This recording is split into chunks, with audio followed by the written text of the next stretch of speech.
Next heading है हमारे पास surface charge density of isolated conductor during charging. Surface charge density of isolated conductor during charging. सबसे पहले हम सरफेस चार्ज डेंसिटी को समझ रहे हैं। क्या होता है सरफेस चार्ज डेंसिटी?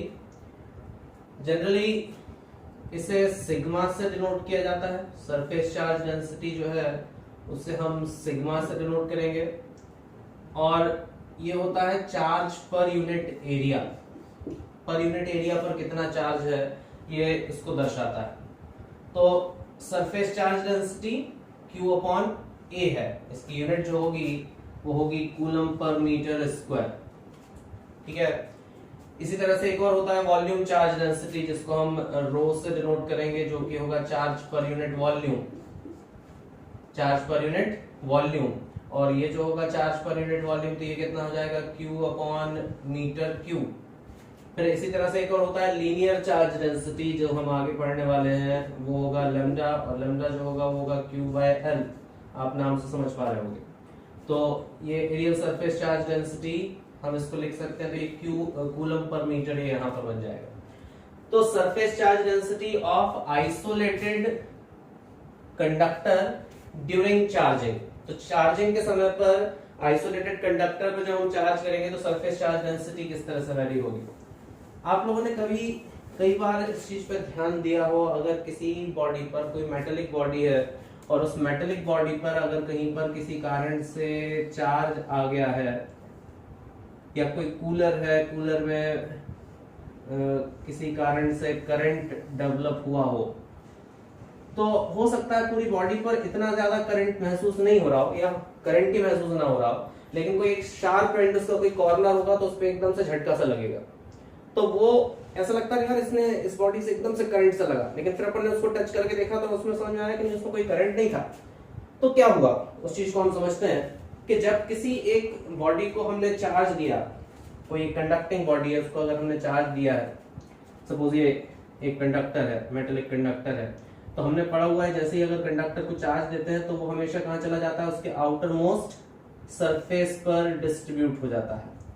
लेकिन इस चीज यहाँ पर जो हम कंसेप्ट समझ रहे हैं उसको हमें ध्यान से समझे कि क्या पॉसिबिलिटी बन रही है। जहां पर हम कहते हैं कि जो एक पर्टिकुलर लोकल रेडियस होगी इसमें, जैसे ये लोकल रेडियस है, लोकल रेडियस मतलब ये इस पार्ट का ये कर्वेचर है, तो इसकी ये रेडियस होना चाहिए। अगर यहाँ पर हम देखें तो इस पार्ट का कर्वेचर जो है वो कुछ ये है, तो इसकी जो रेडियस होगी वो कुछ यहाँ तक जाती होगी। तो यहाँ पर हम बोल सकते हैं ऑब्वियस है कि ये R1 बड़ा होगा, R2 छोटा होगा, और ये तो आप बहुत ही शार्प एंड है, तो यहाँ पर तो रेडियस बहुत ही छोटी होगी। तो जब रेडियस बहुत छोटी होगी तो यहाँ पर चार्ज का डिस्ट्रीब्यूशन भी बहुत ज्यादा हो जाएगा, क्योंकि जितना कम एरिया रहेगा वहां पर सरफेस चार्ज डेंसिटी उतनी ज्यादा रहेगी। तो कहने का मतलब ये है कि जहां पर रेडियस कम होती होगी वहां पर चार्ज ज्यादा आता होगा, जहां रेडियस ज्यादा होती होगी वहां चार्ज भी कम होता होगा। यहाँ पर जैसे कम रेडियस दिख रही, चार्ज ज्यादा है, यहाँ पर आप देख रहे हो चार्ज दूर दूर तक फैला हुआ है। तो बोलते हैं when charge is given to a conductor, then it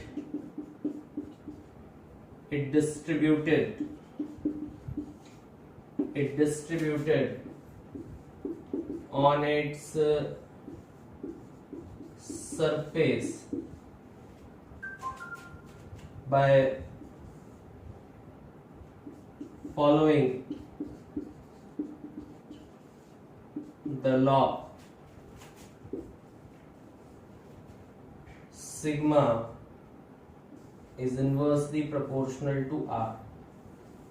अब यहाँ पर सिग्मा क्या है? सिग्मा हमने बताया यहाँ पर है surface charge density, surface charge density, और R क्या है?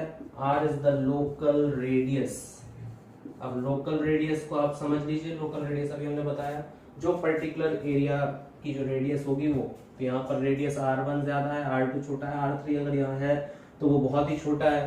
तो उसी तरह से हम बोल सकते हैं कि जो सिग्मा 3, अगर यहाँ पर r3 आप मान रहे हो, कहीं पर कोई लोकल रेडियस बना रहे हो, तो जो सिग्मा 3 जो होगा, सिग्मा 3 की वैल्यू सबसे ज्यादा होगी, सिग्मा 2 के से भी ज्यादा होगी, फिर सिग्मा 1 की वैल्यू, सिग्मा 1 इस जगह के लिए, तो उसके अकॉर्डिंग यहाँ पर चार्ज का डिस्ट्रीब्यूशन होना है।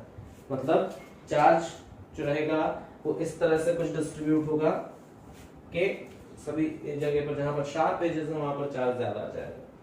तो इस कंडीशन के हिसाब से चार्ज का डिस्ट्रीब्यूशन होगा।